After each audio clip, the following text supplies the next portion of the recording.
Hello and welcome back to our classes.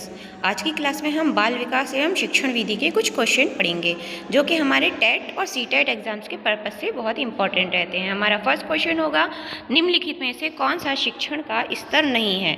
अब बोध स्तर, स्मृति स्तर, अभिप्रेरणा स्तर या प्रत्यावृत्ति स्तर। इनमें से हमें देखना है कि कौन सा हमारा शिक्षण का स्तर नहीं होता है। तो आंसर है हमारा अभिप्रेरणा स्तर। अभिप्रेरणा स्तर क्यों है, इसको हम एक्सप्लेन भी करेंगे। फर्स्ट है, शिक्षण द्वारा संपन्न शिक्षण कार्यों के आयोजन हेतु 3 विभिन्न स्वरों की उपस्थिति स्वीकार की गई है। शिक्षण के इन तीनों स्तरों को क्रमशः स्मृति स्तर, मेमोरी लेवल, बोध अंडरस्टैंडिंग लेवल तथा चिंतन स्तर रिफ्लेक्टिव लेवल कहा जाता है। इस प्रकार से चिंतन स्तर जो है वो अत्यधिक विचारपूर्ण होता है और बोध स्तर जो है वो वैचारिक युक्त होता है और स्मृति स्तर जो होता है वो कम विचारपूर्ण होता है। अतः स्पष्ट है कि अभिप्रेरणा स्तर शैक्षिक शिक्षण का स्तर नहीं है। नेक्स्ट क्वेश्चन है हमारा, विकास के मनोसामाजिक सिद्धांत का प्रतिपादन किया गया है किसके द्वारा? यानी कि विकास का जो मनोसामाजिक सिद्धांत है उसका प्रतिपादन किन के द्वारा किया गया है? स्किनर के द्वारा, थॉर्नडाइक के द्वारा, एरिक्सन के द्वारा या हरलॉक के द्वारा? तो जो विकास के मनोसामाजिक सिद्धांत का प्रतिपादन है वो एरिक्सन के द्वारा किया गया है। विकास के मनोसामाजिक विकास के सिद्धांत का प्रतिपादक एरिक्सन ने किया था। नेक्स्ट क्वेश्चन है, निम्नलिखित में से कौन सा थॉर्नडाइक द्वारा दिया गया अधिगम का मुख्य नियम नहीं है? प्रभाव का नियम, अभ्यास का नियम, तत्परता का नियम या फिर अभिवृत्ति का नियम? तो थॉर्नडाइक ने जो है वो 3 नियम दिए हैं हमारे सीखने के, अधिगम के, प्रभाव का नियम, अभ्यास का नियम और तत्परता का नियम। लेकिन इनमें से कौन सा नहीं है ये पूछा है, तो अभिवृत्ति का नियम नहीं है। नेक्स्ट क्वेश्चन, यानी कि इसे एक्सप्लेन किया गया, थॉर्नडाइक ने अपने अधिगम सिद्धांत के आधार पर अधिगम के 3 नियमों का प्रतिपादन किया है, अभ्यास का नियम, तत्परता का नियम और प्रभाव का नियम। नेक्स्ट क्वेश्चन है, कोहलर तथा कोपका के अनुसार सीखना क्या होता है? कोहलर और कोपका ने सीखने को क्या कहा है? सूझ द्वारा, अनुकरण द्वारा, प्रयास द्वारा या अभ्यास द्वारा? तो कोहलर ने और कोपका ने जो सीखने को सूझ के द्वारा कहा है। सूझ या अंतर्दृष्टि सिद्धांत का प्रतिपादक गेस्टाल्ट मनोवैज्ञानिक द्वारा विशेषकर कोहलर तथा कोपका द्वारा किया गया है। कोहलर तथा कोपका जो हैं उनके अनुसार सीखने वाले व्यक्ति में जैसे ही सूझ उत्पन्न होती है वह तुरंत सही अनुक्रिया करने लगता है और इस तरह व्यक्ति सही अनुक्रिया को करना सीख जाता है। तो जो सूझ का सिद्धांत है वो कोहलर और कोपका के द्वारा दिया गया है।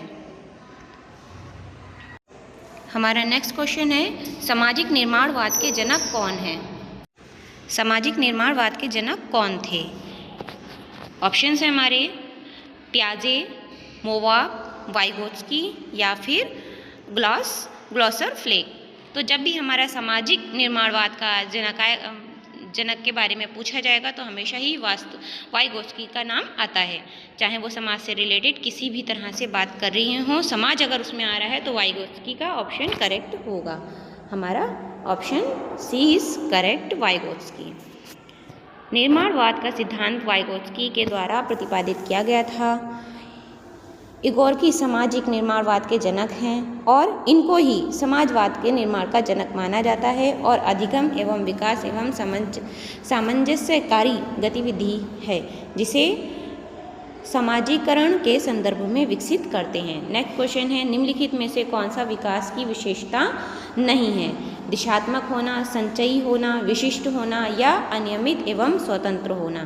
तो इनमें से जो हमारा विकास की विशेषता नहीं है तो वो होगा हमारा अनियंत्रित और स्वतंत्र होना। अनियंत्रित और स्वतंत्र होकर विकास नहीं किया जा सकता। विशिष्ट होना, संचयी होना और दिशात्मक दिशा के रूप में विकास हो, वो विकास की विशेषताएं होंगी।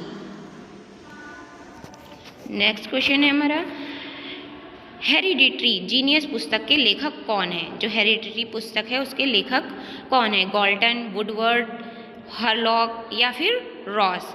जो हेरिडिटरी जीनियस बुक पुस्तक है उसके लेखक होंगे उसके लेखक हैं गॉल्टन।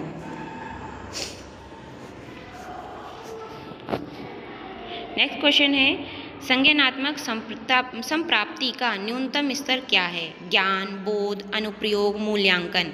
जो संज्ञात्मक संप्राप्ति का न्यूनतम स्तर है वो है हमारा ज्ञान। सबसे पहले ज्ञान आएगा तभी तो बोध होगा, तभी हम उसका अनुप्रयोग कर पाएंगे और उसके बाद ही मूल्यांकन होगा। तो सबसे पहला और सबसे न्यूनतम स्तर होता है ज्ञान। नेक्स्ट क्वेश्चन इज, सूक्ष्म शिक्षण का अंतिम सोपान क्या है? जब हम सूक्ष्म शिक्षण कर रहे होते हैं तो अंतिम सोपान क्या होगा? प्रतिपुष्टि, पुनः योजना या पुनः प्रतिपुष्टि या पुनः शिक्षण। तो जब भी हम कोई भी शिक्षण करते होते हैं सबसे पहले योजना, प्रतिपुष्टि वगैरह तैयार की जाती है, शिक्षण किया जाता है, लेकिन जो सबसे अंतिम सोपान होता है वो पुनः प्रतिपुष्टि, यानी कि हमने उससे कितना सीखा क्या नहीं सीखा वो आएगा। तो सी ऑप्शन इज करेक्ट।